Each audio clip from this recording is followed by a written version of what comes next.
वो दे दूं क्या? गाँव वाला पानी है।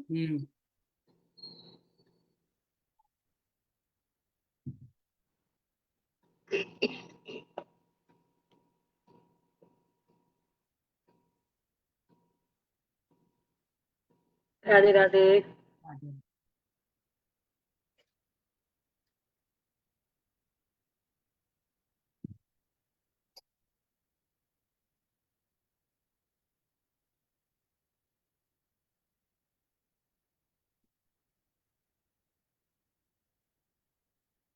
जय श्री कृष्णा, जय श्री राधे। श्री वृंदावन बिहारी लाल की जय। मैं श्याम, आपका दोस्त, आपका प्रेमी, आपका सखा, आप सबके पावन उपस्थिति में श्रीमद् भागवत का स्वाध्याय का ये सत्र आपके सहयोग से आयोजित हो रहा है। आप सबका बहुत सारा आभार, बहुत सारा धन्यवाद। आइए श्री हरि नाम से अपने मन चित्त को एकाग्र करते हुए श्री हरि चरणों में लगाने का प्रयास करते हैं। उस द्वादश मंत्र से जिससे इंद्र का, जिससे ध्रुव का, जिससे प्रहलाद का, जिससे हर नारद जी का, हर एक जन का कल्याण हुआ है। चाहें तो अपने सातों चक्र के साथ साथ ऊपर के 2 चक्रों तक इस 9 बार कम से कम ओम नमो भगवते वासुदेवाय को, या नमो भगवते वासुदेवाय को, या भगवते वासुदेवाय नमः, तीनों में से कोई भी मंत्र उच्चारण करें जैसा आप उचित समझे, जैसा आपके लिए ईश्वर के द्वारा, शास्त्रों के द्वारा व्यवस्था की गई हो। जो योपवीत धारण नहीं करते हैं उनको ओम का उच्चारण करने से बचना चाहिए। तो उनके लिए गुरु महाराज कहते हैं भगवते वासुदेवाय नमः या नमो भगवते वासुदेवाय कहना चाहिए। आइए मूलाधार चक्र से भगवत चरणों में लीन होते हैं। नमो भगवते वासुदेवाय, नमो भगवते वासुदेवाय, नमो भगवते वासुदेवाय, नमो भगवते वासुदेवाय, नमो भगवते वासुदेवाय, नमो भगवते वासुदेवाय, नमो भगवते वासुदेवाय, नमो भगवते वासुदेवाय, नमो भगवते वासुदेवाय। ऊपर से नीचे, नीचे से ऊपर 2 बार और कर लें। नमो भगवते वासुदेवाय, नमो भगवते वासुदेवाय। वसुदेव सुतं देवं कंस चाणुर्मर्दनम देवकी परमानंदम कृष्ण वंदे जगद्गुरुम। श्री कृष्ण वंदे जगद्गुरुम। गुरुर्ब्रह्मा गुरुर्विष्णु गुरुर्देवो महेश्वरा, गुरु साक्षात् परम ब्रह्म तस्मै श्री गुरुवे नमः। गजाननम गजानंदम गणाधिसेवितम कपित जम्बू फल चारु भक्षणम उमासुतम शोक विनाशकारकम नमामि विघ्नेश्वराय पाद पंकजम, नमामि विघ्नेश्वराय पाद पंकजम। सर्वमंगल मांगल्ये शिवे सर्वार्थ साधिके शरण्ये त्र्यंबके गौरी नारायणी नमोस्तुते, नारायणी नमोस्तुते। त्र्यंबकं यजामहे सुगंधिं पुष्टिवर्धनम् उर्वारुकमेव बंधनान् मृत्युर्मुक्षयमामृतात्। कृष्णाय वासुदेवाय हरिये परमात्मने प्रणत क्लेशनाशाय गोविंदाय नमोन्मः, प्रणत क्लेशनाशाय गोविंदाय नमोन्मः। श्रीमद्भागवत ग्रंथ श्री भगवान कृष्ण वांग्मय अवताराय नमः। शांति शांति शांति। आइए आज के कथन में चलें। हमारे बीच में अंजलि है, निशु है, सीता है। आप सबका मैं चैत्र शुक्ल पक्ष की चतुर्दशी के दिन अभिनंदन करता हूँ, स्वागत करता हूँ। कल महावीर जयंती थी और कल श्री हनुमान जन्मोत्सव है, लेकिन बहुत सारे लोग आज चतुर्दशी की रात को भी हनुमान जन्मोत्सव मनाते हैं। तो सभी को हनुमान जी के इस भक्तराज हनुमान जी की जन्मोत्सव की बहुत सारी बधाइयां, बहुत सारा आभार। अभी तक हम लोग जिस कथा में चल रहे हैं उसका पूरा संदर्भ लें कि भक्ति माँ वृंदावन में तरुणी के रूप में है जो भारत के अनेक प्रदेशों से जीर्ण शीर्ण होती हुई वृंदावन पहुंचती है, वहां जाके वो वृंदावन में भक्ति हर जगह प्रफुल्लित है, पुष्पित है, तो भक्ति रानी तरुणी युवा हो जाती है। लेकिन उनके पुत्र ज्ञान और वैराग्य जर्जर ही रहते हैं, क्योंकि इस वर्तमान कलयुग में ज्ञान वैराग्य को जानने मानने वाला कोई नहीं। और वृंदावन में तो ज्ञान वैराग्य की बात होती नहीं, वहां तो गोपियों के हृदय में बसने वाले श्री वृंदावन वासी बांके बिहारी जी का जो वास है, तो उनके साथ गंगा यमुना सभी देवियां भी उनकी सेवा करे, लेकिन वो नहीं हो। संयोग से वहां नारद जी पधारते हैं। नारद जी उनको देखते हैं, उनसे पूछते हैं आप कौन हो। तो भक्ति माँ अपना और अपने साथियों का, पुत्रों का परिचय देती है और अपने कल्याण का मार्ग पूछती है, और कैसा क्यों हो रहा है ये भी पूछती। नारद जी कलयुग के समस्त का सार बचाते हैं। कलयुग में समस्त वस्तुओं का सार समाप्त हो चुका है, इसलिए ये कल्याणकारी है। भक्ति माँ कहती है परीक्षित ने कलयुग को आने ही क्यों दिया। तो नारद जी कहते हैं भगवान के जाते ही कलयुग का आना तय था, और कलयुग इतना बुरा नहीं है। कलयुग में सिर्फ नाम जप करने से ही मुक्ति होती है। जो बहुत ज्ञान और वैराग्य समत तप ज्ञान यज्ञ आदि करने से सत्युग त्रेता द्वापर मृत्यु, वो इसमें बहुत सहजता से हो जाती है। लेकिन फिर नारद जी बहुत कोशिश करते हैं, वेद वेदांत गीता पाठ सब कुछ उनके कानों में डालते हैं, जग जाओ जग जाओ जग जाओ, ऐसा बार बार निवेदन करते हैं, लेकिन दोनों पुत्र नहीं जगते। यहाँ एक और कथा आती है कि भक्ति माँ की एक पुत्री थी जिसको कई जगह दासी भी कहा गया, वह मुक्ति। जब देखा कि मुक्ति के भी यहाँ तकलीफ हो जाए, तो मुक्ति को वेंकुट लोग भगवान के चरणों में वो रख देती है, और जब जब भगवान अपनी बेटी को याद करती है तब तक मुक्ति उनके पास आ जाती है। तो नारद जी कहते हैं कि तुम्हारे इस समय में, इस धरती में, इस कलयुग के कारण ये सब कुछ हो रहा है, लेकिन मैं इसका जरूर उपाय करूंगा। तभी वहां आकाशवाणी होती है और कहती है कि एक संत तुम्हें इसके लिए आवश्यक साधन देंगे। लेकिन नारद जी चकित हो जाते हैं कि न तो संत का नाम बताया न साधन का नाम बताया। नारद जी हर तीर्थ में घूमते हैं, तीर्थ में जाकर हर एक संत से पूछते हैं कि इसका कोई आप हो क्या, वो संत, क्या आपके पास साधन है क्या।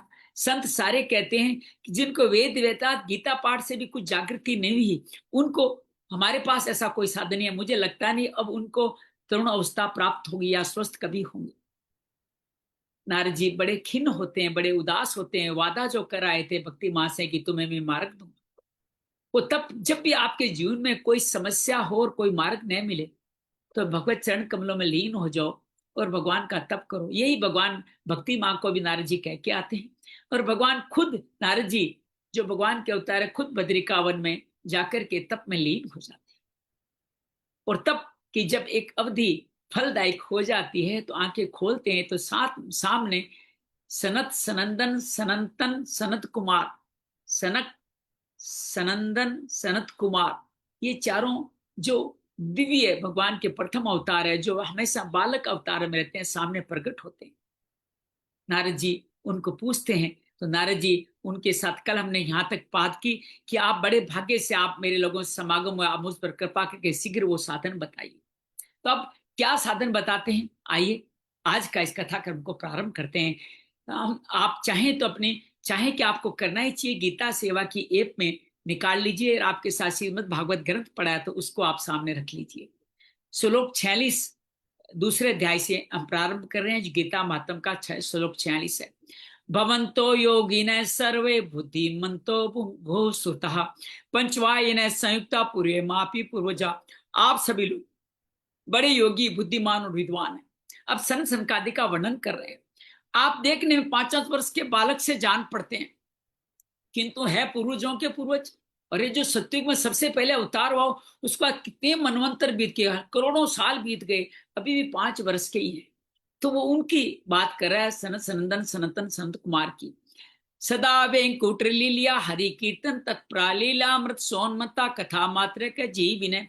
आप लोग सदा वेंकुट धाम में निवास करते हैं, निरंतर हरि कीर्तन में तत्पर रहते हैं, भगवत लीला अमृत रसास्वादन कर सदा उसी में उन्मत्त रहते हैं, और एकमात्र भगवत कथा ही आपके जीवन का आधार है। हरि हरि है शरणम एवं नित्यम हे सामुखे वच है, अतः काल समाधिष्टा जरायुष्मान बाधते। हरि शरण, हरि शरण, उनका मूल मंत्र क्या है, हरि शरण। एक बार दोहरा दीजिए ना, हरि शरणम हरि शरणम, हरि शरणम। भगवान ही हमारे रक्षक है, यही इसका भाव है। ये मंत्र सदा आपके मुख में रहता है, इससे काल प्रेरित वृद्धावस्था भी आपको बाधा नहीं पहुंचाती। आप जब बार बार हरि शरणम कहेंगे तो क्या होगा, आपके जीवन में वृद्धावस्था कभी भी नहीं आएगी। ये भाव यहाँ बताया गया। हे सांभु ब्रंग मात्रेण द्वारपालो हरे पुरा भूमो निपतितो सद्य यत् कृपात पुरम गतो। पूर्व काल में आपके भ्रू कहते हैं इसको, आपके भुवों पे हल्का सा आप कड़ी हो गई भुवों आपके, भगवान विष्णु के द्वारपाल जय और विजय। ये कहानी आगे विस्तार से आएगी कि कैसे द्वारपाल जय विजय तुरंत पृथ्वी पर गिर गए और आपकी ही कृपा से पुनः बैंकुट लोक भी वो पहुंच गए। ये कथा बहुत बड़ी है और ये कथा आगे चल के आने वाली है, जय विजय और सनकादि की कथा। अहो भागस्य योगेन दर्शनम भवता में अनुग्रहस्तु कृतो मयि दीने दया प्रे। धन्य है कि आपका दर्शन मुझे इस बड़े सौभाग्य से इस समय प्राप्त हुआ है। मैं बहुत दीन हूं, आप लोग दयालु हैं, इसलिए मुझ पर आपको अवश्य कृपा करनी चाहिए। अशरीर गिरोक्तम यत्किम साधनम उच्चतम अनुष्ठेम कतम तावनु पूर्वंतु स विस्तरम। बताइए आकाशवाणी ने किस विषय में कहा है, वो कौन सा साधन है, मुझे किस प्रकार उसका अनुष्ठान चाहिए, आप इसका विस्तार से वर्णन करें। संत सभी संतों से नारद जी यही सवाल पूछ रहे हैं, फिर यही सवाल सनकादि से पूछते। भक्ति ज्ञान विरागणम सुखम उत्पद्यते कथम स्थापनम सर्ववर्णेषु प्रेम पूर्व प्रयत्नतः। भक्ति ज्ञान और वैराग्य को किस प्रकार सुख मिल सकता है, किस तरह इनकी प्रेम पूर्वक सब वर्णों में प्रतिष्ठा की जा सकती है। हम सब में ज्ञान वैराग्य स्थापित करना चाहते हैं, इसलिए ये पूरा उद्योग भगवान नारद कर रहे हैं। कुमारः ऊचु अर्थात संत कुमार कहते हैं, मां चिंत्याम कुरु देवर्षे हर्षेचित समाव है उपाय सुख साध्योत्र वर्तते पूर्व एव ही। देव ऋषि आप चिंता न करें, मन में प्रसन्न हो जाए, उनके उद्धार का एक सरल उपाय पहले से ही विद्यमान है। अहो नारद धन्योसी विरक्तानाम शिरोमणि सदा कृष्ण दासानाम अग्रणियोर गर्भास्कर। नारद जी आप धन्य हैं, आप विरक्तों के शिरोमणि हैं, श्री कृष्ण दासी के दासों के शाश्वत पथ प्रदर्शक भक्तियों के पास के भास्कर। ऐसा क्यों कहा, क्योंकि श्री कृष्ण दासों के पथ कौन, किन किन दासों को पथ दिया उन्होंने, ध्रुव और प्रहलाद को दिया, इसलिए उनको भक्तियों के भास्कर कहा जाता था, सूर्य कहा जाता। त्वं चित्रन मंतव्य भक्त्यर्थम अनुवर्तिनी घटते कृष्णदास से भक्ते संस्थापना सदा। आप भक्ति के लिए जो प्रयास कर रहे हैं वो आपके लिए कोई आश्चर्य की बात नहीं है। भगवान के भक्त के लिए तो भक्ति की स्थापना करना सदा ही उचित कहा गया है। ऋषिर्भे बर्वो लोके पंथान प्रकटी करता सर्व साधास्ते सर्वे पार्य सर्वकल्प प्रदा। ऋषियों ने संसार में अनेक मार्ग प्रकट किए, लेकिन सारे मार्ग कष्ट साध्य है, अर्थात आसान नहीं है, और परिणाम में स्वर्ग तक ही पहुंचाते हैं, अर्थात मुक्ति तक नहीं पहुंचाते। कहां तक पहुंचाते हैं, स्वर्ग तक ही पहुंचाते हैं। जितने भी पुण्य दान कर्म यज्ञ है स्वर्ग तक पहुंचाते हैं। वैकुंठ साधक पंथा सहत गोप्यो ही वर्तते तस्योपदेष्टा पुरुष प्रायो भाग्येन लभ्यते। अभी तक भगवान की प्राप्ति के मार्ग तो गुप्त ही रहा है, उसका उपदेश करना पुरुष प्राय भाग्य से ही मिलता है। जिन्होंने निशा अंजलि गुरुदेव जी आपने जो श्रीमद् भगवत गीता हमारे साथ साधक संजीवनी संवाद में अध्ययन किया, आपने उसके अंदर देखा होगा भगवान की भक्ति पाने का, भगवान की मुक्ति पाने का रास्ता भगवान के चरण कमलों में जाने का रास्ता है। लेकिन वहां रास्ता नहीं बताया गया कि भगवान की भक्ति पाए कैसे, हमारा मन भगवान के चरण कमलों में कैसे लगा रहे, किसी कर्तृत्व भाव कैसे हटे, हम त्यागा शांति अनंतरम में कैसे जाएं, वो मार्ग अब यहाँ बताया जा रहा है। तो गीता और श्रीमद् भागवत एक दूसरे के पूरक है। सत्कर्म तो निर्दिष्टम व्योम वाचा तो यत्पुरा यदुच्यते शृणुप्याद स्थिरचित प्रसन्न धीहि। आपकी आकाशवाणी ने जिस सत्कर्म का संकेत किया उसे हम बतलाएंगे। आप प्रसन्न और समाहित चित्त, अपने चित्त को एकाग्र चित्त कर लीजिए और सुनिए। अब ये जो लाइन आ रही है गीता की लाइन भी है, जिनको गीता पढ़ी है उनको याद रहे आ जाएगा। द्रव्य यज्ञास्त पो यज्ञ योग यज्ञास्त आप परे स्वधाय ज्ञान यज्ञ तेतु कर्म विशुचि का लगभग ये वाक्य गीता में भी श्लोक है। नारद जी द्रव्य यज्ञ, तप यज्ञ, योग यज्ञ, स्वधाय रूपी ज्ञान यज्ञ, ये सब तो स्वर्गादि की प्राप्त कर्म की ओर संकेत करते हैं। भगवान जो कई तरह के यज्ञ बताते चतुर्थ अध्याय में, वहीं ये यज्ञ ब्रह्म यज्ञ 12 यज्ञों में ये यज्ञ भी आए हैं। सत्कर्म सूचको नूनम ज्ञान समतो बुधे सर्व भगवत वातालाप सहतो गीते सुखादि भी। पंडितों ने ज्ञान यज्ञ को इस सत्कर्म का सूचक माना है, मुक्तिदायक माना है। वह श्रीमद् भागवत का पारायण है जिसका ज्ञान सुखादि महानुभाव ने भी किया है। भक्ति ज्ञान विरागण तद्घोषेण बलम महत वर्जिष्यति देव कष्टम सुख भक्तिर भविष्यति। इनके शब्द सुनने से भक्ति ज्ञान और वैराग्य को बड़ा बल मिलेगा। इससे ज्ञान वैराग्य का कष्ट मिट जाएगा और भक्ति को आनंद मिलने वाला है। परलय में गमिष्यन्ति श्रीमद् भागवत धौने कलेर्दोषा इमे सर्वा सिंह शब्दात वर्काय। सिंह की गर्जना सुनकर जैसे भेड़िए भाग जाते हैं, उसे श्रीमद् भागवत की ध्वनि से कलयुग के सारे दोष नष्ट हो जाते हैं। इससे बड़ा कोई और क्या कहेगा। ज्ञान वैराग्य संयुक्ता भक्ति प्रेम रसाभा प्रतिज्ञेम प्रतिजनम तथा क्रीड़ा परिकरिष्यति। तब प्रेम रस से प्रभावित करने वाली भक्ति ज्ञान वैराग्य को साथ लेकर घर और व्यक्ति के हृदय में क्रीड़ा करेगी, अर्थात हर व्यक्ति के घर और हृदय में विराजित हो जाएगी।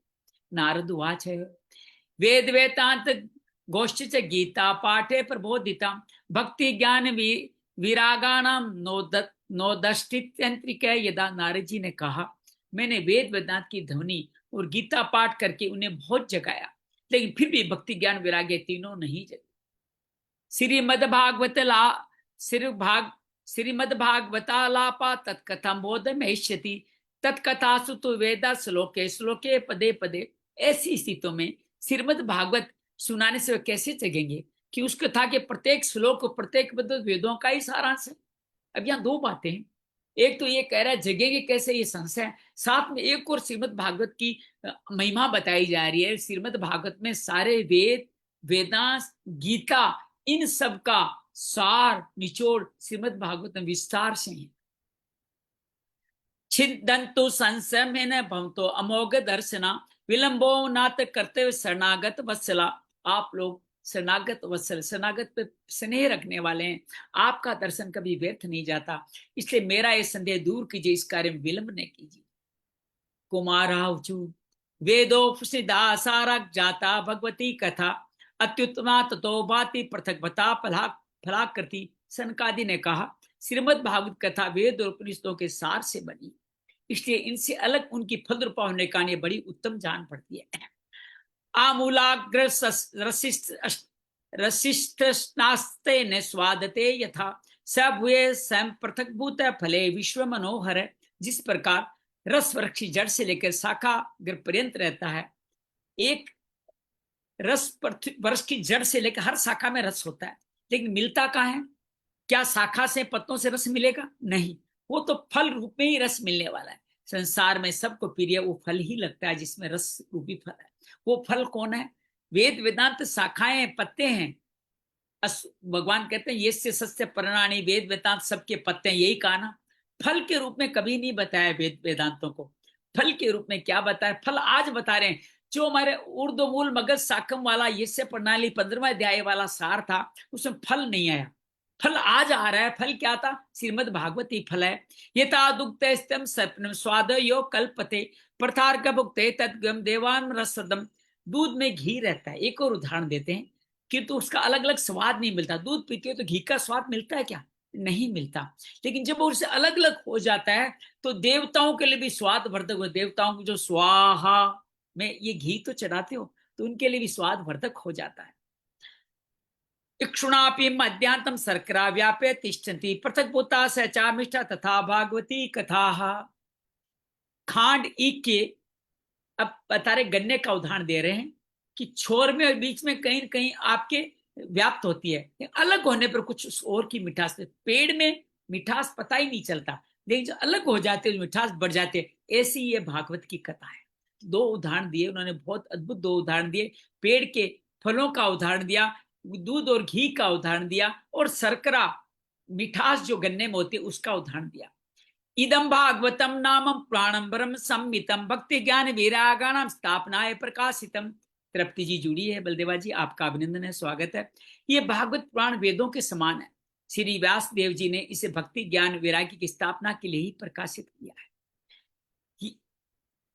वेदांत वेद सुष्णाते गीताय अपि कर्तारे परितावपि व्यासे मुह्यात्म ज्ञान सागरे तदा त्वया पुरा प्रोक्तम चतुर्श्लोक समन्वितम तदीय श्रवणास्पदो निर्बाधो बादरायण। पूर्व काल में, अब नारद जी को याद दिला रहे हैं, वो सब भागवत के बारे में सब कुछ जानते हैं। जिसमें वेद वेदांत के पारगमी और गीता की भी रचना कर ले भगवान व्यास देव डिप्रेशन में आए थे। अज्ञान समुद्र में गोते खाना ही डिप्रेशन में आना है। उसमें आपने ही उनको इस 4 श्लोकी का उपदेश दिया था। उसे सुनते ही उनकी चिंता दूर हो गई। आप कैसे भूल गए ये बात? तत्र ते विस्मय केन ये ते प्रश्न करो भगवान श्रीमद् भागवतम श्रावण शोक दुख विनाशकम। फिर इसमें आप आश्चर्य क्यों कर रहे हैं? हमसे प्रश्न क्यों कर रहे हैं? आपको उनमें शोक और दुख का विनाश करने वाला श्रीमद् भागवत पुराण सुनाना ही चाहिए। नारद वाच है यद दर्शनम च विन्यत शुभानि सद्य सिरेस्तनोते भवत दुख वार्धितानाम निशेष शेष मुख्य गीत कथे कपाना प्रेम प्रकाश करते शरणम गतोस्मि। हे मानुभाव, आपका दर्शन जीवों के समस्त पापों को तत्काल नष्ट कर सकता है। संसार दुख रूपी दावल जो तपे हुए उनके शीघ्र शांति की वर्षा है आपका दर्शन। आप निरंतर शेष जी के सहस्त्र मुखों से गाए हुए भगवत कथामृत का ही पान करते रहते। अच्छा, एक बड़ा रहस्य की बात यहाँ आई है। इन्होंने सनकादि ने किससे सुनी थी? इनके गुरु कौन थे? उनके गुरु थे शेष भगवान, आदि शेष, जिनको लक्ष्मण जी, बलराम जी और पातंजलि के अवतार के रूप में भी जानते हैं। वो आदि शेष से किसने सुनी थी? सनकादि ने सुनी थी। तो ये कथा एक परंपरा चली, ब्रह्मा, नारद, व्यास जी, सुखदेव आदि की एक परंपरा चली। शेष भगवान ने सनकादि को सुनाया, सनकादि जी अब नारद को सुना रहे हैं। तो ये बड़ी सुंदर है। तो ये शेष जी के सहस्त्र मुख, उनके भगवान शेष के हजारों मुख है, उन भगवत कथा अमृत का ही पान करते रहते हैं। आप निरंतर करते हैं। मैं प्रेम रक्षणा भक्ति का प्रकाश केंद्र से आपकी शरण लेता हूं। कुछ भी आपको जीवन में किसी गुरु से पाना हो तो शरण लेना आवश्यक। शरण लेने से गुरु का दायित्व बढ़ जाता है, आपका कल्याण हो जाता है। भाग्योदेन बहुजन समर्जितेन सत्संगम च लभते पुरुषो यदा वे अज्ञान हेतु कृत मोहम्मदा अंधकार है नासम विदाय तदोपति विवेक। जब अनेक जन्मों के संचित पुण्य पुंज का उदय होने से मनुष्य को सत्संग मिलता है। आप और हम जो आपस में कर रहे हैं, ये हमारे कई जन्मों का पुण्य उदय हुआ है। अपने प्रति अपनी पीठ थपथपाएं, अपने प्रति बहुत सारा गौरव से भर जाएं कि हमारा कोई अच्छा पुण्य है। तो जो हम आज सत्संग में करने बैठे हैं, ये अज्ञान जनित मोह और मद रूपी अंधकार का नाश करके विवेक हमारा उदय हो रहा है। इति श्री पद्म पुराणे उत्तरखंडे श्रीमद् भागवत महात्म्ये कुमार नारद संवादो नाम द्वितीयो अध्याय। ओम श्री कृष्णार्पणमस्तु। कृष्णाय वासुदेवाय हरे परमात्मने प्रणत क्लेश नाशाय गोविंदाय नमो नमः। प्रणत क्लेश नाशाय गोविंदाय नमो नमः। तृतीयो अध्याय कथा का, इस अध्याय का शीर्ष है भक्ति के कष्ट की निवृत्ति। कैसे निवृत्ति होती है भक्ति कष्ट की, तीसरे अध्याय बताया गया है। नारद वाच है ज्ञान यज्ञम करिष्यामि सुख शास्त्र कथो उज्ज्वलम। भक्ति ज्ञान विरागण स्थापनार्थ प्रयत्न। अब मैं भक्ति ज्ञान विराग की स्थापित करने के लिए प्रयत्न पूर्वक सुखदेव जी कहे हुए भागवत कथा द्वारा उज्ज्वल ज्ञान यज्ञ करूंगा। तो ये ज्ञान यज्ञ करने का निर्णय कौन ले रहा है? ये निर्णय ले रहा है नारद जी। जैसे हम सब लोगों ने निर्णय लिया है, लेकिन कथावाचक कोई और होने वाले हैं। हमने निर्णय लिया है। श्लोक 2 में कहते हैं कुत्र कार्यो मया यज्ञ तद अचातम न इमी है महिमा सुख शास्त्र से भक्तियों वेद पारगी। अब ये पूछ रहे हैं कि मुझे वो जगह बताइए जहां मैं जाकर के ये आप जो वेद के जानकार हैं उनके द्वारा आप सुख शास्त्र महिमा मुझे सुना सके। स्थान पूछते हैं कहाँ यज्ञ करें। तो इस पहली कथा का स्थान आ रहा है कलयुग की सुखदेव जी के बाद की शायद ये अभी नवीनतम कथा यही होगी कि यद्भिरी वदसे श्राव्या श्रीमद् भागवती कथा को विधिस्ततः कृतो ममेदम पूर्व ता अमित है। ये भी बताए श्रीमद् भागवत कथा कितने दिनों में सुननी चाहिए और सुनाने की विधि क्या है।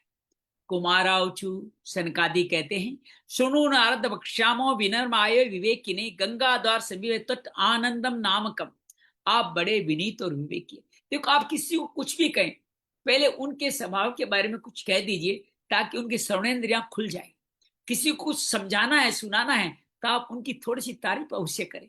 किसी को डांटना भी है तो पहले उसकी तारीफ करें, तब वो समझ पाएगा। सुनिए, हम आपको सब बातें बताते हैं। हरिद्वार के पास आनंद नाम का एक घाट है। ढूंढिएगा हरिद्वार आनंद घाट कहाँ है। वहां पे एक कथा कही गई थी। नाना ऋषिर्गणे जुष्टम देव सिद्धि निषेवितम नाना तरुतलाकीर्ण नव कोमल वालुकम। वहां अनेकों ऋषि रहते हैं, देवता सिद्ध लोग उनका सेवन करते रहते हैं। भांति भांति के वर्ष लताओं का बड़ा ही सघन है, वो बड़ी कोमल नवीन बालू भी बिछी हुई। रम्ये कामंत देशस्तम हेम पद्य सुशोरभम यद समीप जीवाना वेरम चेसिनस्तम। ये इतना सुरमय है, इतना एकांत प्रदेश है, सुनहले कमलों की सुगंध आती है। आसपास रहने वाले सिंह, हाथी, परस्पर विरोधी जीव में भी वेर भाव नहीं है। ऐसा इस स्थान का महत्व है। ज्ञान यज्ञस्त्वा यत्र कर्तव्यो यत्र प्रयत्नतः अपूर्वर स्वरूपा च कथा यत्र भविष्यति। यहाँ बिना किसी विशेष प्रयत्न के ही ज्ञान यज्ञ आरंभ कर दीजिए, उस स्थान पर कथा में अपूर्व रस का उदय होने वाला है। पुरस्तद निर्बलम चैव चराजीर्ण कलेवरम तद्वयम जय पुरस्कृत भक्तिस्तत गमिष्यति। भक्ति भी अपनी आंखों के सामने निर्बल और जराशीर अवस्था में पड़े हुए ज्ञान और वैराग्य को साथ लेकर वहीं आ जाएगी। ये भी आश्वासन करते हैं। यथा भागवती वार्ता तत् भक्त्याधिकम वर्जेत कथा सदन समाकरण तत्रिकम तरुणायते। क्योंकि जहां भी श्रीमद् भागवत एक नई रहस्य की बात आ रही है, जहां जहां, जय श्री कृष्णा, संतोष भी आइए, स्वागत है।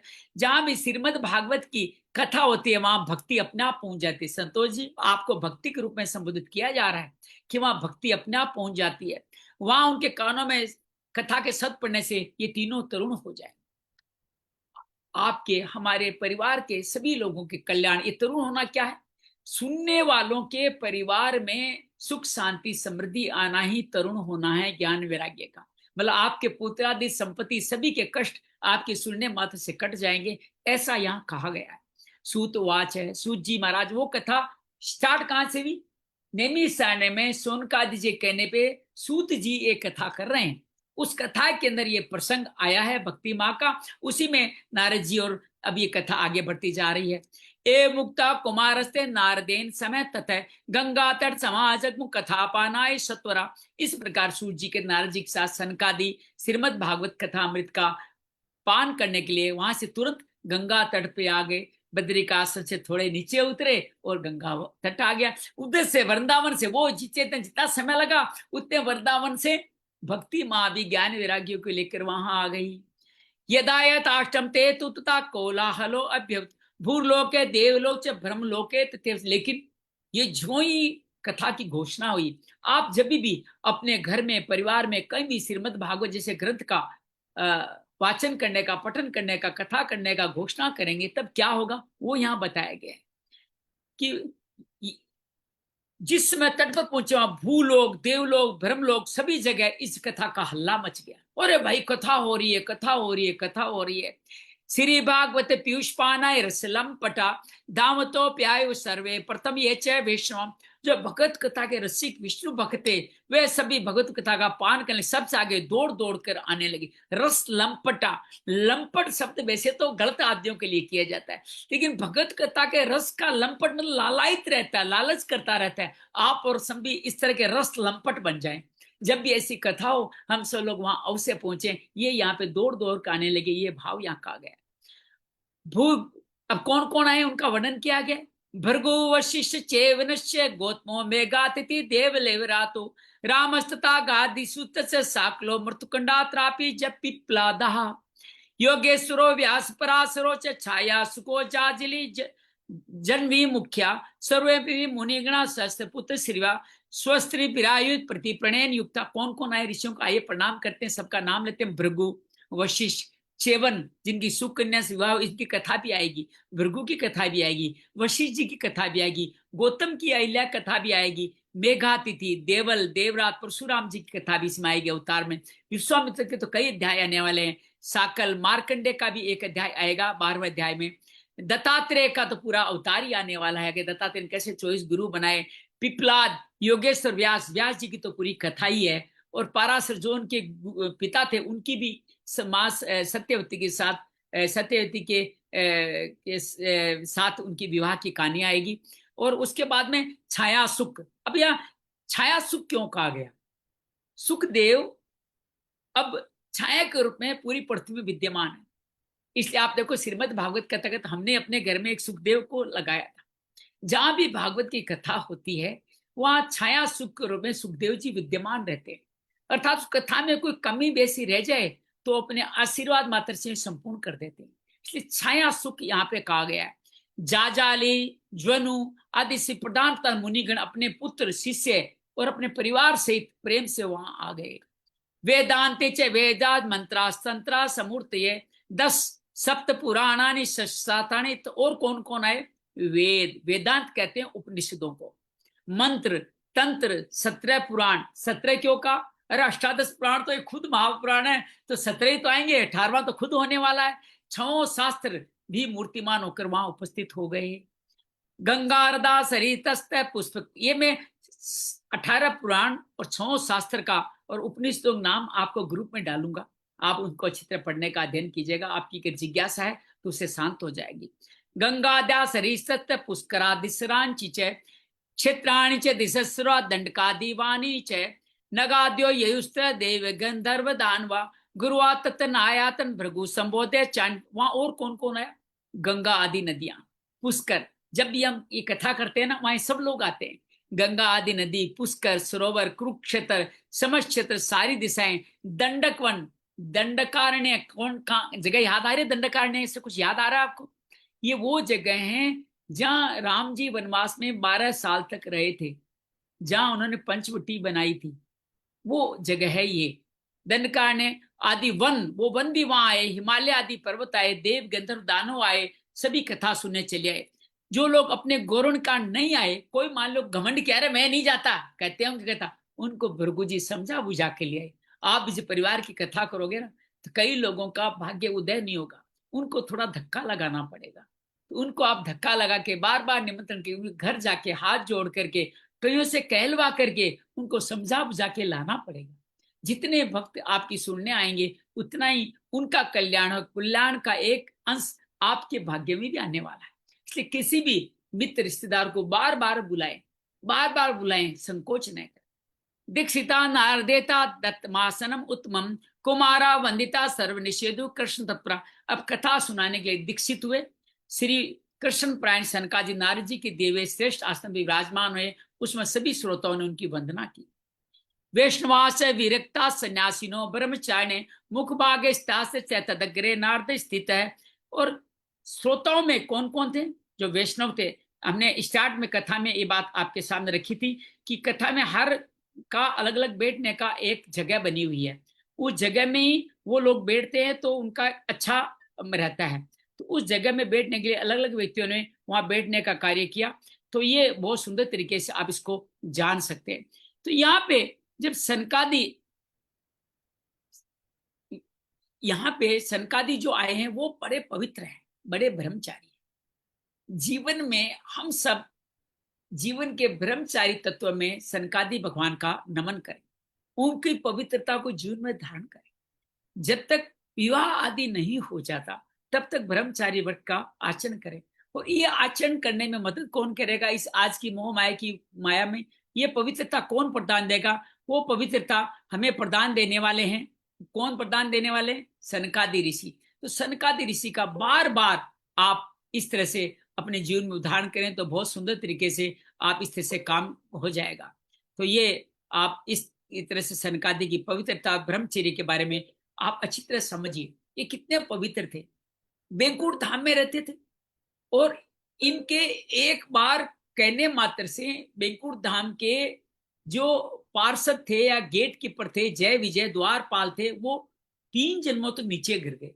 जब उन्होंने वापस प्रार्थना की उन्होंने उनको दया करके वापस मुक्ति का रास्ता ही बता दिया।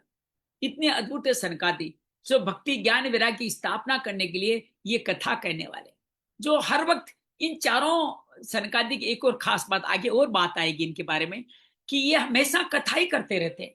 इन चारों में से कोई एक खड़ा हो जाता है, बाकी 3 सुनते हैं। कोई और श्रोता मिल जाए बढ़िया है, जो चारों आपस में अलग अलग ग्रंथ पुराण की, वेद वेदांत उपनिषद की चर्चा करते रहते हैं। इतने पवित्र हैं। और इनको ब्रह्मा जी ने सृष्टि उत्पन्न करने के लिए पैदा किया था। और उन्होंने कहा नहीं, सृष्टि में हमारी कोई रुचि नहीं है। वो हमेशा ही 5 वर्ष के बच्चे ही बने रहते हैं। हमारे लिए क्या संदेश है? हम सब भी बच्चे बने रहेंगे तो बच्चे रहेंगे। ज्यादा बुद्धि का इस्तेमाल नहीं करें, बड़े होने की कोशिश नहीं करें। भगवान के श्री चरणों में अपने आप को धारण करके जीवन आगे बढ़े, बहुत आनंद आ जाएगा। तो स्रोतों में कौन थे? वैष्णव, वृक्ष, सन्यासी, ब्रह्मचारी लोग आगे बैठे, उन सब के आगे नारद जी विराजमान हुए। नारद जी यजमान जो है और विरक्त भी है, इसलिए सबसे आगे बैठ सकते हैं। एक भागे ऋषिगणास्त अन्यत्र देवो कशवेद अपनिस्तो अन्य तीर्थान्यतस्त्योन। एक और ऋषिगण बैठे, एक और देवता, देवता भी आगे, एक और वेद और उपनिषद बैठे, एक और तीर्थ बैठे, और एक साइड में स्त्रियां बैठी। आगे स्त्रियों का स्थान बताया था, वक्ता के वाम अंग में, वाम बाईं तरफ बैठना चाहिए। जय शब्दो नमः शब्द शंख सबस शंख शब्द तथेव च चूर्णा लाज परासूना नाम निक्षेप सुम सुमन ना भृत। उस सब ओर से जय जयकार नमस्कार शंखों का शब्द होने लगा। अबीर गुलाल खील फूलों की खूब वर्षा होने लगी।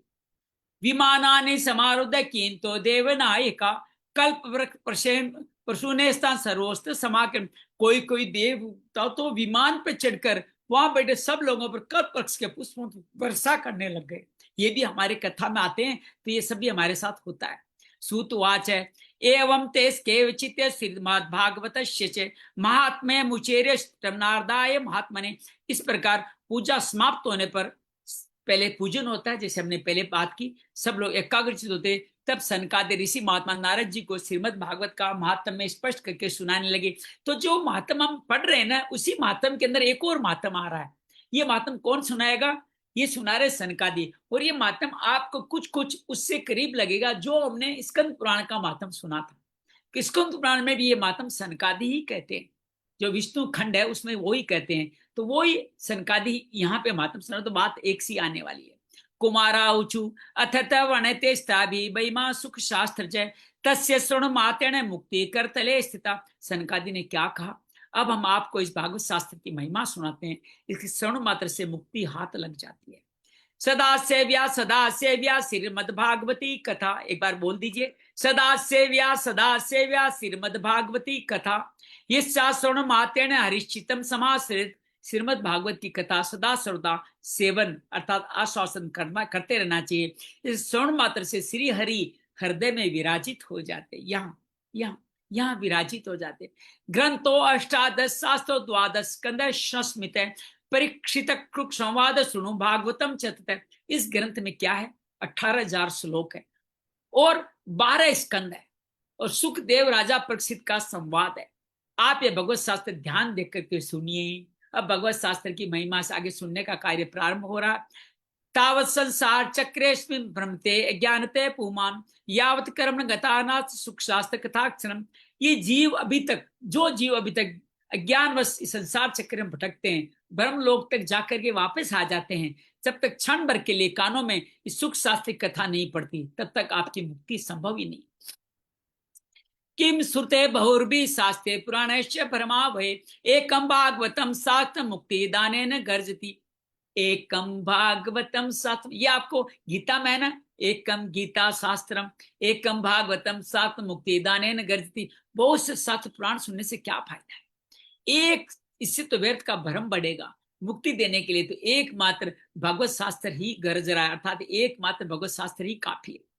कथा भागवस्यापि नित्यम भवति यद्गरे तद्ग्रम तीर्थ रूपम व्यवस्था पापनाशम। जिस घर में अब हमारे निरंतर नित्य प्रति श्रीमद् भागवत की कथा होती है, वह तीर्थ रूप हो जाता है। ये हम सब के लिए कहा गया है, और जो लोग उसमें रहते हैं उनके सारे पाप नष्ट हो जाते हैं।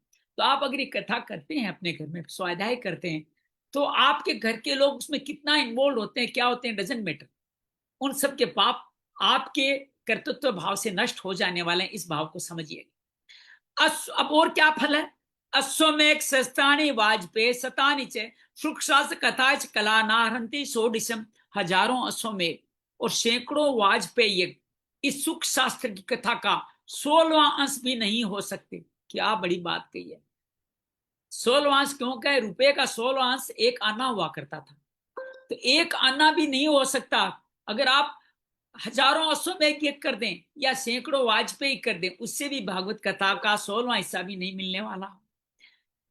तावत पापानि देस्मिन् वसन्ति तपोधना यावन सुरते सम श्रीमद् भागवतम नरे तपोधनो। जब तक लोग अच्छी तरह श्रीमद् भागवत का श्रवण नहीं करते, तभी तक उनके शरीर में पाप निवास करते।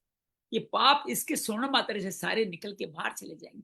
न गंगा न गया काशी पुष्कर न प्रयागम सुख शास्त्र कथा प्लेन समता फल की दृष्टि से 107 की समस्त गंगा, गया, काशी, पुष्कर, प्रयाग कोई तीर्थ इसकी बराबरी नहीं कर सकता। श्लोकार्थ श्लोकपादम वा नित्यम भागवतो उद्भम पठस्व स्वमुखे निवेदिच्छसि परम गति। यदि आपको परम गति की इच्छा है तो आप अपने मुख से ही श्रीमद् भागवत की आधा चौथाई श्लोक का नित्य नियम पूर्वक पाठ कीजिए। मैं आप सभी प्रेमियों से निवेदन करता हूं, मैं तो अपने मुख से श्लोक का जैसा टूटा फूटा पाठ कर ही रहा हूं, आप भी अपने मुख से नित्य एक श्लोक का पाठ करने का संकल्प लेंगे ना? ये संकल्प, एक श्लोक, सिर्फ एक श्लोक पढ़ना है, लाइन से पढ़ते जाइए, से 18,000 दिनों में आपकी भागवत पूरा हो। या आपको जो श्लोक अति प्रिय रोज उसको ही पढ़ लीजिए, एक श्लोक नित्य पढ़िए, बहुत अद्भुत काम हो जाएगा। वेदार्थी वेद माता च पौरुषम सुक्तमेव च त्रिभागवतम चैव द्वासाक्षर एव च द्वादशात्मा प्रयागश काल संवत्सरात्मक ब्राह्मणाश्च च अग्निहोत्रम च सुराभि द्वादशी यथा तुलसी च वसंत च पुरुषोत्तम एव च एतेषां तत्त्वतः प्राज्ञेन पृथक भाविष्यते। ओमकार, गायत्री, पुरुष सूक्त, तीनों वेद, श्रीमद् भागवत, ओम नमो भगवते वासुदेवाय, ये द्वादश मंत्र 12 मूर्तियों वाले सूर्य भगवान, द्वादश आदित्य कहा गया है ना, 12 आदित्य, प्रयाग, संवत्सरूप, काल, ब्राह्मण, अग्निहोत्र, गो, द्वादशी तिथि, तुलसी, वसंत ऋतु, भगवान पुरुषोत्तम, इन सब में बुद्धिमान लोग वस्तुतः कोई अंतर नहीं मानते, अर्थात ये सब एक ही हैं, इनके अंदर कोई अंतर नहीं है। यश्च भागवतम सातम वाचेतरतो अनिशम जन्म कोटि कृतम पाप नश्यते नात्र संशय। जो पुरुष अहरनिश अर्थ सहित, ये बड़ी अच्छी बात कही है यहाँ पे, अहरनिश जो संस्कृत के श्लोकों का अर्थ सहित श्री भागवत स्वरूप का पाठ करता है, उनके करोड़ों जन्म का पाप नष्ट होता है, इसमें तनिक भी संदेह नहीं।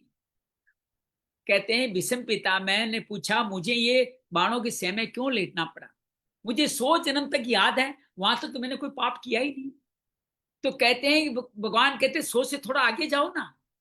100 से आगे जाते पता चलता है कि वो उन्होंने एक सर्प को जो सड़क पे कहते एक लकड़ी से उठा करके झाड़ियों फेंक दिया, तो झाड़ियों में हजारों कांटे थे, उस सर्प को कांटे से वो सर्प बिंधा गया। तो कहते वो तुमने जो किया था उसके कारण तुम्हें मिल रहा है। तो हम पता नहीं कितने जन्मों के संचित कर्म को साथ लेके घूम रहे हैं। तो इन सारे जन्मों के संचित कर्मों का जो बोझ है वो भी इससे मुक्त हो जाएगा, इसलिए मुक्ति मिलेगी। जब तक क्रियमाणान कर्म, प्रारब्ध कर्म मुक्त हो भी जाएं, तो संचित कर्म का खाता अगर खुला हुआ है तो मुक्ति नहीं है। तो श्रीमद् भागवत क्या करता है, आपके संचित कर्म से भी आपको मुक्ति दिलाता है। ये भागवतम शास्त्रम, ये तो हमने कर लिया, आगे पढ़ते। श्लोकार्थ श्लोकपादम वा पढ़ते भागवत च नियम पुण्य वापना तो राजसूयासम यज्ञ। जो पुरुष नित्य प्रति भागवत का आधा या चौथा श्लोक पढ़ता है तो राजसूय अश्वमेध यज्ञों का फल मिलता है। अभी क्या कहा, पूरा पढ़ लेंगे तो सुन लेंगे तो हजारों यज्ञ, और अब एक श्लोक पढ़ ले तो एक यज्ञ का फायदा मिल जाएगा। उक्तम भागवतम नित्यम कृतम च हरि चिंतनम तुलसी पोषणम चैव देयूनाम सेवनम सम। नित्य भागवत का पाठ करना, भगवान का चिंतन करना, तुलसी को सींचना, गो की सेवा करना, ये चारों एक समान है। कितना बड़ा महत्व दिया है तुलसी को सींचने से, गाय की सेवा करने से, और भगवान का चिंतन ध्यान करना और भागवत का पाठ, चारों एक समान। अंत काले तो ये ने सुरते सुख शास्त्र वाग प्रीत्या तस्य वेंकुटम गोविंदोपि प्रेक्षति। जो पुरुष अंत समय में श्रीमद् भागवत का वाक्य सुन लेता है, ये आप सबके लिए, कल भी हमने बात की थी, आज फिर कह रहा हूं, आपके बुजुर्ग अगर जीवन के अंतिम काल में हो, उनको हॉस्पिटल में जनता के लिए लोग क्या कहेंगे, इसके लिए हॉस्पिटल ले जाए, उनको घर में रखे और उनको श्रीमद् भागवत सुनाए। कहते हैं अंत समय श्रीमद् भागवत का वाक्य भी सुन लेगा तो प्रसन्न होकर भगवान उसको वैकुंठ धाम दे देते हैं। इससे बड़ी बात क्या कहेंगे। अभी भी आप अपने बुजुर्गों को जब लगता है कोई इलाज नहीं बचा, हॉस्पिटल लेके जाएंगे? बिल्कुल मत ले जाना, श्रीमद् भागवत सुना देना, उनका कल्याण हो जाएगा। हेमस्य युतम चौदेशनवाय ददाति च कृष्ण सायुजम सपुमा लप्त्य। जो पुरुष इस सोने के सिंहासन रखकर विष्णु भक्त को दान करता है, वह इसी भगवान का सायुज्य प्राप्त कर ले। सायुज्य कहते हैं भगवान के जैसा जीवन मिलता है, भगवान जैसे हो जाते हैं। आ जन्म मात्र पे येन सठेन किंचित विदाय सुख शास्त्र कथा न पीता चांडालवच खरबत तेन नीतम मिथ्यास्वचन जननी जनी दुख भाजा। जिस दुष्ट ने अपनी सारी आयु में चित्त को एकाग्र करके श्रीमद् भागवत थोड़ा सा भी रसास्वादन नहीं किया है, उसको दुष्ट कह दिया पहले तो, अब फल बता रहे हैं, वो उसका तो अपना सारा जन्म चांडाल और गधे के समान व्यर्थ ही गंवा दिया। वह तो अपनी माता को परसों पीड़ा पहुंचाने के लिए उत्पन्न हुआ है। अब इससे बड़ी बात क्या कहेगा गुरुदेव जी कि आपने अगर भागवत कथा नहीं सुनी तो आपने माता को परसों पीड़ा ही पहुंचाई है, आपने किसी का कोई भला नहीं किया। क्योंकि आपके कथा सुनते ही आपके माता पिता और कई पीढ़ियां तरने वाली है, तो उनके लिए आपने कुछ नहीं किया तो कैसे जीवन चलेगा। जीव छो निगतित सेतु पाप कर्मा ये न सुतम सुकथा वचनम किंचित दिकंत नरम पशु संभूवि भार रूप में वदंती दिव्य देव समाज मुख्या, जिसमें सुख शास्त्र के, ये सुख शास्त्र भी कहा गया भागवत को, थोड़े से वचन नहीं सुने वे पपात्मा तो जीता हुआ भी मुर्दे के समान। पृथ्वी के भार स्वरूप उस पशु तुल्य मनुष्य को धिक्कार है, यो स्वर्ग लोक में देवता प्रदान इंद्रादि कहा करते कि उनको भी सुनने को मिलती कम है ना। ये दुर्लभेव कथा लोके श्रीमद् भागवतो उद्भवा कोटि जन्म समूतन पुण्य नेव तु लभ्यते। संसार में श्रीमद् भागवत कथा का मिलना अवश्य कठिन है, जब करोड़ों जन्मों का पुण्य होता है तभी इसकी प्राप्ति होती है। आप सोचिए, आप यहाँ सुन पा रहे हैं या हम सुन पा रहे हैं तो विश्वास कीजिए हमारे कई जन्मों का पुण्य उत्पन्न तभी हम सुन पा रहे हैं।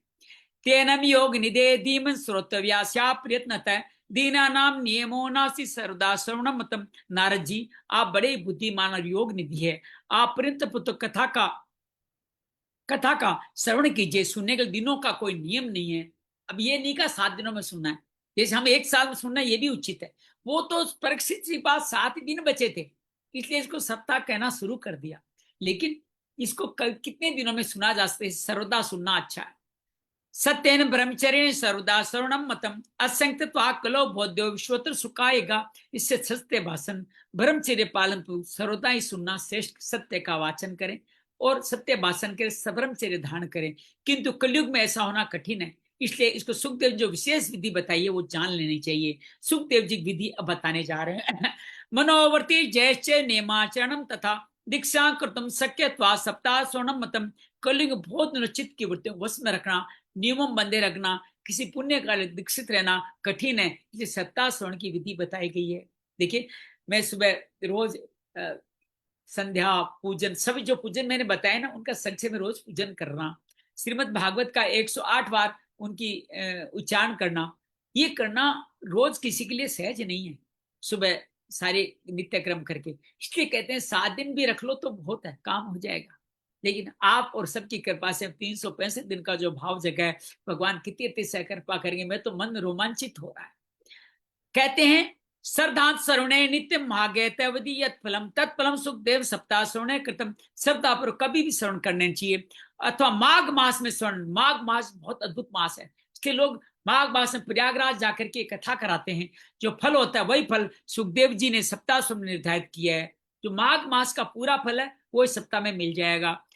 मनश्चा ये जिज्ञात रोगो त्वापुषाम चैवायुष्य क्षयात कलेर दोषो बहुतवाच सप्ताह श्रवणम मतम। मन के असंयम, रोगों की बहुलता, आयु की अल्पता, कलयुग में अनेक दोषों की संभावता से ही सप्ताह श्रवण का विधान किया। क्यों किया गया सप्ताह श्रवण का? मन संयमित नहीं हो पाता, ज्यादा समय तक रोग हो जाते हैं, बैठ नहीं पाता, आयु अल्प है, और कलयुग में अनेक दोष के कारण इसको सप्ताह में ही बांध दिया गया। यत् फलम नास्ति तपसा न योगेन समाधिना अन्यासेन तत्सम सप्ताह श्रवणे लभेत। जो फल तप योग और समाधि से प्राप्त नहीं हो सकता और सर्वांग रूप में सप्ताह श्रवण में सहज ही मिल जाता है। यज्ञादर गर्जती सप्ताह सप्ताहो गर्जती वर्तात तपसो गर्जती प्रोचस्ती था नित्यम ही गर्जती योग्योत गर्जती सप्ताहो ध्यान ज्ञाना च गर्जती किम भ्रमो गर्जनम तस्य रे रे गर्जती गर्जती। सप्ताह श्रवण यज्ञ से बढ़कर है, व्रत से बढ़कर है, तप से भी बढ़कर है, तीर्थ से उनसे सदाएं बड़ा है, योग से बढ़कर है, यांति की ध्यान और ज्ञान से भी बढ़कर है। अजी इसकी विशेषताओं कहां तक वर्णन करें, ये सबसे बढ़ चढ़ कर है। गर्जती का शब्द क्या है? सबसे बढ़ चढ़ के गर्जना करता है, ये इतना है भागवत का मंत्र। शौनक वाच है। अब शौनक आदि जो सुन रहे हैं सूत जी से वो कुछ पूछ रहे हैं। सास्वरे में कथकितम कथानकम ज्ञान निदान विरण विगणे सांप्रतम निसरेसी भागवतम प्राण जातम कुतो योग विदादि सूचकम। सूत जी, ये तो आपने बड़े आश्चर्य की बात कह दी। अवश्य बड़ी अच्छी बात कही है, यूं समझ लीजिए इसको। अवश्य ये भागवत पुराण योगवता वर्मा जी भी आदि करण श्री नारायण का निरूपण करता है, परंतु मोक्ष की प्राप्ति में ज्ञानादि सब साधु तिरस्कार करके इस युग में उनसे भी कैसे बढ़ गया। कई वर्मा जी का निरूपण करता है, लेकिन सबसे बड़ा कैसे हो गया ये हमें बताइए। सूतवाच है, यदा कृष्णो राम त्यक्ता स्वपदम गंतुम उद्यते एकादशम परिसुता ये पे उद्भव वाक्यम अब्रवीत। सोनक जी, जब भगवान श्री कृष्ण इस धरा धाम को छोड़कर अपने नित्य धाम को जाने लगे, तब उनके मुखारबिंद से एकादश स्कंद का अनुभव सुनकर भी उद्धव जी ने भी यही पूछा था। एकादश स्कंद उद्धव गीता है, बहुत अद्भुत है। पता नहीं कब पहुंचेंगे, मेरा मन रोमांचित हो रहा है उद्धव गीता का अक्षर से पढ़ा जाए। उद्धव वाच है, उद्धव जी वहां कहते हैं, यहाँ दृष्टांत आ रहा है, त्वं तु याससि गोविंद भक्त कार्य विधाय चे मचिते महंती चिंता त्वाम सुता सुखमाव। हे गोविंद, अब आप तो अपने भक्तों का कार्य के परम धाम को पधारना चाहते हैं, किंतु मेरे मन में एक बड़ी चिंता है, सुनकर आप मुझे शांत कीजिए। अब उद्धव जी की चिंता कैसे शांत करेंगे, ये कल ही हम बात करेंगे उद्धव चिंता को। आज यहीं पे इस कथा का विराम देते हैं। आइए आंखें बंद करते हैं, भगवान के श्री चरणों का ध्यान करते हैं, और उसके पश्चात कथा में अभी तक जो बात हुई है उसको कुछ हृदय में बैठाने का भी प्रयास करते हैं। आराम से विराजित हो जाएं, शरीर को हिला डुला करके यथासंभव स्थिर कर लें। अपनी श्वासों पे, नासिका के अग्रभाग पे ध्यान। श्वास प्राण शक्ति में भगवान का स्वरूप है, उनका दर्शन कर चेहरे पे सुंदर सी मुस्कान विराजित कर दीजिए। ये भी भगवान की उपस्थिति का आसन है। पूरे शरीर में श्री कृष्ण का ध्यान करें। पैरों के नखों से लेकर के उर्वी जंघाओं तक, जंघाओं से पीठ तक, पीठ से लेके नाभि मंडल तक, नाभि से हृदय क्षेत्र तक, दोनों कंधे, भुजाएं, हथेलियां, चतुर्भुज हैं हमारे श्री कृष्ण। शंख चक्र गदा पद्मधारी है, गले में वनमाला है, कौस्तुभ मणि है, चेहरे पे सुंदर अलौकिक मुस्कान है, माथे पे तिलक है, सुंदर मुकुटधारी बंसी बजा रहे हैं, और साथ ही साथ मोर मुकुट भी धारण किए हुए श्री कृष्ण का ध्यान हम कर रहे हैं। नारद जी को सनकादि मिल गए। सनकादि से नारद जी पूछते हैं कि कोई साधन बताइए। तो नारद सनकादि कहते हैं, आप ये पूछ रहे हैं, आपने तो स्वयं व्यास जी को डिप्रेशन के निकालने के लिए आपने चतुर श्लोकी भागवती तो सुनाई थी, जिसको सुनकर व्यास जी ने तो भागवत लिखी है, आप तो इसके बारे में सब कुछ जानते हैं। नारद जी संशय करते हैं कि वो भागवत इतनी कल्याणकारी है कि सभी जीवों का कल्याण कर देगी, भक्ति वैराग्य ज्ञान को तरुण बना देगी, ये तो कभी मैंने सोचा ही नहीं था। सनकादि कहते हैं, इसका संशय मत कीजिएगा, ये हर तीर्थों से बढ़ करके है, हर हजारों जन्मों के पापों का मोक्षण करने वाली है, हजारों अश्वमेघ वाजपेयी यज्ञ का फल देने वाली है, समस्त तीर्थों का, समस्त देवी देवताओं का, समस्त ग्रंथों का, समस्त उपनिषदों का, सभी का ये उद्धार करने वाली है, इसलिए कथा ही कल्याण करने वाली। नारद जी पूछते हैं, कथा कहाँ करें। नारद जी सनकादि कहते हैं, हरिद्वार के आनंद घाट पे आप ये कथा करें, वहां सब बहुत आनंदमय, सभी ऋषि वहां निवास करते हैं, बहुत उत्तम बालू है वहां। जो ही कथा की घोषणा होती है त्यों ही पूरे विश्व में हल्ला मच जाता है। समस्त सप्त ऋषि, सप्त भद्र मंडल कहें, या समस्त नदियां कहें, समस्त तीर्थ कहें, समस्त वेद कहें, उपनिषद कहें, छंद कहें, सभी लोग देवता, सभी लोग वहां आ गए। जो नहीं आए उनको भृगु जी समझा बुझा के लिया। तो इस तरह से कथा सुनने की तैयारी हो गई। नारद जी ने सनकादि को व्यास आसन में बैठाने से पहले विधिवत पूजन किया, व्यास भगवान का पूजन किया, श्री भागवत कथा का पूजन किया, और फिर अग्रिम पंक्ति में यजमान विरक्त हैं इसलिए अग्नि पंक्ति में बैठे हैं, बाकी सभी देवता अनेक अनेक अपने उचित स्थानों बैठ के कथा सुनने लगे। सनकादि मंगलाचरण के बाद में कथा सुनाते हैं, और कथा सुनाने से पहले कथा का महात्म बताते हैं। कि किस तरह इस कथा का एक श्लोक हर एक का जीवन कल्याण करने वाला है। श्रीमद् भागवत कथा घर में रखने मात्र से आपके समस्त पितरों को मुक्ति मिल जाने वाली है, उनके प्रति कृतज्ञता समर्पित हो जाने वाली है, आपको उनका कृपा प्रसाद मिल जाने वाला है। कहते हैं इस भागवत कथा का अगर आपका एक श्लोक भी पढ़ लें तो अश्वमेघ यज्ञ के बराबर फल मिलता है, और नित्य अगर आप एक श्लोक का वाचन करते हैं तो सहस्त्रों यज्ञों का फल भी आपको सहजता से मिल जाता है। इससे बार बार इस श्रीमद् भागवत की महिमा का आख्यान किया जाता है कि भागवत कथा कितनी अद्भुत है, कितनी अनुपम है, जिसको सुनने से जीवन के हर एक व्यक्ति का कल्याण हो जाने वाला है। जब ये बातें सुनते हैं शौनक आदि संशय करते हैं कि इतना चमत्कार है इस कथा में, हमने तो सोचा ये एक सामान्य कथा इसलिए कथा सुन रहे हैं, लेकिन आपने जो बताया वो तो बहुत अद्भुत है कथा। सनकादि इस कथा के रूप में उद्धव जी का प्रवेश कराते हैं। उद्धव जी जो श्री भगवान के उन ज्ञानी भक्तों में थे जो भगवान ने जिनको मुक्ति प्रदान की। जब भगवान गोलोक धाम जा रहे थे, उद्धव जी को कहा कि आप बद्रिका वन जाके नर नारायण के साथ आप तप करो। तब उनको 11वें स्कंद में उद्धव गीता सुनाई। जो श्रीमद् भागवत गीता के प्रशंसक है उनको उद्धव गीता भी सुन लेनी चाहिए। उद्धव गीता श्रीमद् भागवत गीता का ही विस्तृत रूप है। भगवान ने गीता पहले कही, उद्धव गीता बाद में कही, उसमें कई परिशिष्ट जोड़े, तो उद्धव गीता बहुत अद्भुत है। उद्धव जी इस कथा के बारे में अब क्या कहने वाले हैं वो हम कल सुनेंगे। उम्मीद है आप सब ने इस श्रीमद् भागवत का ये आज का कथा श्रवण अपने हृदय में अंकित किया होगा। मन के हृदय में जो श्री कृष्ण विद्यमान है उनको नमन करते हैं। योगेशम सचिदानंदम वासुदेव रज प्रियम धर्म संस्थापकम वीरम कृष्णं वंदे जगद्गुरुम। श्री कृष्ण वंदे जगद्गुरुम। श्रीमन्नारायण नारायण नारायण भजमन नारायण नारायण नारायण। सनकादि नारायण नारायण नारायण। श्री नारद नारायण नारायण नारायण। श्री भृगु नारायण नारायण नारायण। श्री बद्री नारायण नारायण नारायण नारायण। श्री छाया सुख नारायण नारायण नारायण। श्री उद्धव नारायण नारायण नारायण। नमस्तीर्थ नारायण नारायण नारायण। सप्तादश पुराण नारायण नारायण नारायण। सद सौ शास्त्र नारायण नारायण नारायण। कृष्णाय वासुदेवाय हरे परमात्मने प्रणतक्लेशनाशाय गोविंदाय नमो नमः। गोविंदाय नमो नमः।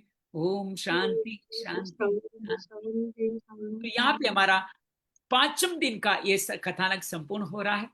आपको ये कैसा लगा? आपके मन में आज के कथानक के बारे में कोई संशय हो, कोई विचार हो, या मन में आनंद आया हो, उसको आप उद्घोषित कर सकते हैं। ये आपका समय है, हम सब इस समय में 2 बात कर सकते हैं। जी गुरुदेव जी, कुछ कहना चाहेंगे आप? प्रभु, बस ये कि ये प्रेयर के टाइम या फिर कहीं पे कोई किसी को थोड़ा रिक्वेस्ट है कि कोई और ना खोले, ठीक है ना, हाँ, अपने वहां पर करें। हाँ, ये थोड़ा देखते हैं सर। वैसे भी ना मेरा 5 तारीख को विदेश जाना हो रहा है, तो समय तो अपने आप बदल जाने वाला है। आप कोई सब बात नहीं। पुराने साथ देखो, विदेश में जाएंगे तो सभा का समय हमारा सुबह 6:30 से 7:30 हो जाने वाला है। ठीक है, 2 घंटे बढ़िया। का फर्क है, इससे ज्यादा वहां समय 6:30 7:30 5 तारीख से लेके 12 तारीख तक ये रहेगा। एक आधे दिन विराम भी रहेगा, क्योंकि जो यात्रा में समय लगेगा उसमें एक आधे दिन विराम भी रह सकता है।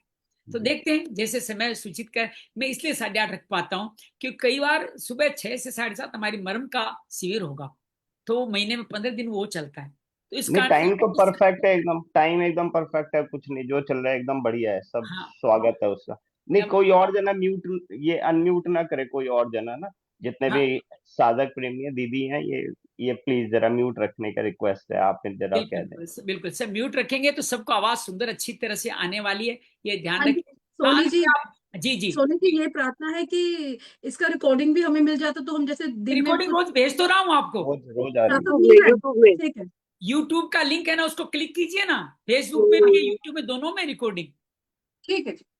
रिकॉर्डिंग आप कभी भी देख सकते हैं, इसमें कोई संशय नहीं है। और आज हमने आपसे, जैसे आपने उस दिन मांगा, हमने दोनों आपके जो नैमिष सारण्य और सुखदेव का आपको, और वृंदावन यात्रा का 84 कोश यात्रा का विवरण भेजा। अब आप ये आज हम आपको अष्टादश पुराण और उपनिषदों क्या जो विवरण है वो आपके सामने भेजने का प्रयास करेंगे। निमिषरण का क्या महत्व है? किसका? निमिषरण। अरे नैमिषारण्य में तो कथा हो रही है। नैमिषारण्य बहुत अद्भुत तीर्थ है। मैं इस तीर्थ की महिमा आगे आएगी, इसलिए विस्तार से बताना नहीं चाहता। यहाँ पे जो अश्वत्थमेघ मूल एक वट वृक्ष, जो नैमिष, हमारे देश में 3-4 वट वृक्ष बहुत प्रसिद्ध है। एक तो सुखताल में वट वृक्ष है, जिस सुखताल की आपने बात की, एक नैमिषारण्य वट वृक्ष है, और एक प्रयागराज में अक्षय वट है। 3 ये वट वृक्ष बहुत महत्वपूर्ण है, और वहां पे इस वट वृक्ष के नीचे हमेशा कथाएं होती रहती है। कहते हैं वहां जाना ही इस कथा का प्रसाद मिल जाने वाला है। वहां गोमती नदी भी शायद बहती है, गंगा या गोमती नदी वहां पे बहती है। मेरा गोमती नदी बहती है, मैं स्नान करके आई थी। तो वहां जल्दी जाने का सौभाग्य मिलेगा, वहां जाना बहुत अद्भुत है। और अच्छा ये तीर्थ है वो, अच्छा ये तीर्थ है। प्रयागराज, अयोध्या, काशी आप और नैमिषारण, चित्रकूट, इन पांचों का एक साथ आप प्रोग्राम बना सकते हैं, दूर से आ रहे हैं तो। पांचों ऐसे ही करते हैं। आप देखिएगा सोनी जी, आप देखिएगा, आपको सब कुछ पता है, हम तो आप पे छोड़ दिया है। हाँ, तो ये पांचों तीर्थ आप जब भी नहीं, बहुत इन अच्छा। पांचों की जो टिकट बनाते व्यवस्था हैं, हम टिकट बना कराएंगे, के चलते हैं आप 5 जगह।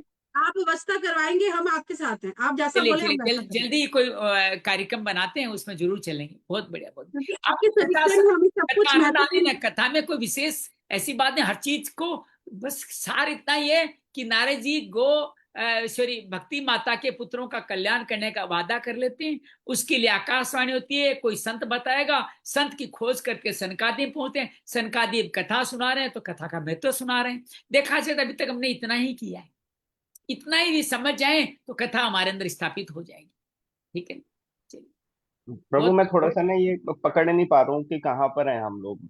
ये क्या चीज है? ये यहाँ पर लिखा है श्रीमद् भागवत की पूजन विधि तथा विनियोग हाँ, न्यास आगे एवं चलिए, ज्ञान। आगे चलिए, उससे और आगे चले जाइए। अच्छा देखिए, जी। आप सूची में आइए, सूची में आइए, विनियोग वगैरह को सबको आगे बढ़ते चले जाइए। न्यास, ध्यान, उसके बाद पूजन मंत्र है वो बात कीजिए, फिर प्रार्थना हो गई है, सिद्ध ठीक है। आर्थिक विधि हो गई है, हाँ। सूची हो गई है, वंदनम हो गया, आरती हो गई। श्रीमद् भागवत महात्म्य जो है ना, उसमें चल रहे हैं। ये महात्म्य में 5-6 अध्याय है, उसमें से आज अच्छा, 3 अध्याय में प्रवेश किया है हमने। ठीक है। समझ में आ गया? सोनी जी श्रीमद् भागवत महात्म्य आप, के 3 अध्याय में आज प्रवेश किया है हमने। सोनी जी ठीक उसके है। बाद आपको में बड़ा ये आपकी सही मायने में भागवत प्रथम स्कंद से शुरू होगी। अभी तो उसका पूर्व हमारी आपकी तैयारी चल रही है कि हम सब लोग तैयार हो जाएं। आपने देखा पतंजलि का पहला पाद का क्या नाम है? हम्म। बिल्कुल, समाधि पाद। समाधि पाठ। तो पहले समाधि फल पर। बताया उन्होंने। तो यही बिल्कुल। हर ग्रंथ की रचना है, यहाँ भी पहले फल बता रहे हैं, श्रीमद् भागवत का क्या मातम है, क्या फल है, ताकि श्रीमद् भागवत रूपी फल को पीन पान करने के बारे में आपकी रुचि उत्पन्न हो जाए। तो ये जी। कथा शुरू होगी प्रथम स्कंद से। अभी ये जितना कौन सी विवरण बुक? आ रहा है ना, ये सब विस्तार से बाद में आने वाला है। जय विजय की बात करें, सनकादि की बात करें, नारद की बात करें, सुखदेव, वशिष्ठ, मैंने भी बताया, परशुराम, दत्तात्रेय, ये सारे के सारे बाद में आने वाले हैं। इसमें आप निश्चिंत रहे, बस आप साथ साथ बने रहे। 5 दिन तो हो ही गए, 2 दिन और हो जाएंगे तो हमारा सब दिन, आपकी सब दिन आपकी शुरू बुक हो का जाएगी। नाम जान सकते हैं हम, किस बुक से आप पढ़ रहे हैं? जी हाँ, मैं यही श्रीमद् भागवत गीता प्रेस की मैंने किताब फोटो भेजी है आपके ग्रुप में। अच्छा जी, ठीक है जी। हाँ, वो भैया जी, मैं एक क्वेश्चन पूछना था जी जी कि वो कहते, जब हमने शुरू में कथा पढ़ी थी तो वो कह रहे थे कि जो कथा है उसमें भक्ति तो वृंदावन आके जागृत हो जाती है, बट वैराग्य और ज्ञान नहीं जागृत होता। बट आगे आगे जो कथा आज जैसे हमने पढ़ी उसमें वो बोल रहे हैं कि हम भक्ति, वैराग्य और ज्ञान तीनों को ही जागृत, तो भक्ति तो पहले ही जागृत हो गई। बिल्कुल, लेकिन भक्ति जागृत तो है, लेकिन माँ ना जागृत होते हुए भी सब बेटे दुखी होते हैं, तो माँ भी जागृत नहीं दुखी होती है। अच्छा, आपके बेटों को तकलीफ रहेगी तो आप क्या आनंद में रह पाएंगी क्या? वो उस हिसाब से कह रहे, ठीक हाँ, ठीक। तो भक्ति भक्ति माँ जागृत है, व्यथा में रो रही है, उनके साथी साथी उनके पंखा चल रहे हैं, इससे ज्यादा तकलीफ क्या होगी? वो तरुणी हो गई, वो वृंदावन का प्रताप था, उनका मन अभी भी शांत है, वो तो वृंदावन की पुण्य भूमि का प्रताप था। और बड़ी बात नहीं, वृंदावन से हरिद्वार आते थे वापस तरुणता चली जाए, क्योंकि वृंदावन में तो भक्ति एकदम जवान रहती है, लेकिन हरिद्वार में भक्ति बूढ़ी हो जाती है। वृद्ध लोग हरिद्वार में आते हैं तो हो सकता है वहां वापस वृद्धा हो गई हो। तो कई सार निकल सकते हैं, जो भी सार समझे आप समझ लीजिए, लेकिन तीनों वहां आकर के मुक्ति पाते हैं, ये भाव है इसका, बात ये है। ठीक है, ठीक भाई। बहुत तो बहुत जी मेरे हिसाब से तो ना श्रद्धा सबसे पहले इम्पोर्टेंट है। हाँ अगर श्रद्धा नहीं है तो कुछ भी नहीं आने वाला। श्रद्धा बिल्कुल। Is important. देखो श्रद्धा बिना तो आप है ना ग्रंथ सुनोगे नहीं, पढ़ोगे नहीं, आयोजन नहीं करोगे। तो श्रद्धा जगाने के लिए तो ये मातम सुनाया जा रहा है। जी ये जी जी श्रद्धा जी। जगाने का आज के कलयुग में कहा कि मुक्ति का एकमात्र साधन यही बचा है कि आप जब सीधे भगवान का गोलोक धाम चले जाएं, ये जीवन भर के लिए आपके जन्म जन्मांतर से मुक्ति मिल जाए, उसके सिर्फ एक ही मार्ग है, ये और कोई मार्ग है ही नहीं। साफ स्पष्ट का अनेक मार्ग जानने की जरूरत नहीं है, सिर्फ एक मार्ग ही काफी है। स्वाध्याय तप ज्ञान यज्ञ सब में स्वाध्याय यज्ञ कोई भी करो, उससे भी बड़ा यज्ञ है, इसको श्रवण को बताया, क्योंकि भगवान का वांग में अवतार है, इसमें श्री हरि स्वयं निवास करते हैं। हमारी इस कथा में भी आप सबके हृदय में तो है ही है, और कथा में भी आपके आजू बाजू ऊपर नीचे वो विद्यमान है, इसमें संशय मत रखिएगा, ये श्रद्धा बनाए रखिएगा। हर पुरुष श्रद्धा में है। श्रद्धा हमारी कैसी है, किन में लगती है, सात्विक रासिक तामसिक, जैसे गीता में 3 तरह की श्रद्धा बताई ना, तो उस तरह अपनी श्रद्धा सात्विक बनाए रखिएगा, आपके जीवन में अपने आप कल्याण के मार्ग खुलते चले जाएंगे। कल्याण की भी इच्छा मत रखिएगा, बस श्रद्धा में बने रहेगा, सब कुछ श्री हरि अपने आप करने का। बहुत सुंदर, बहुत सुंदर। बहुत बहुत धन्यवाद, बहुत बहुत आभार। मंगल हो, मंगल हो, मंगल हो।